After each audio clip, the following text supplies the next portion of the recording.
रामकृष्ण हरी जय बाबा. आम्ही खुद वाघावचा आहे. एवढं बकरी घेऊन आलो. आता बकरी पहिलं कसं होतं माहिती आहे का, बकरी स्वस्त जरी जात होती तरी पण आपलं परवडत होतं.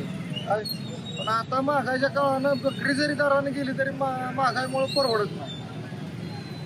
आणि आता रोगराई वाढली, जास्त औषध वगैरे मारतात लोक. पहिलं कसं औषध वगैरे मारत नव्हती. मग हिंडून आले तर आपलं औषध वगैरे लोक मारत होती, भरपूर जायला गावत. आता लोकांनी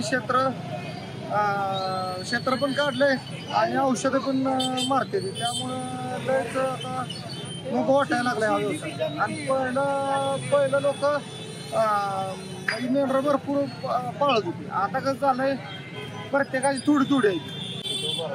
गाडी घोडं वाढली ते आता. आणि त्यामुळं ये जा करताना एका गोष्टी तिकडं वाहनाकडं रस्ता पार करताना ॲक्सिडेंट वगैरे होते किंवा आणि रोगराया पण लय वाढली जनावरांची.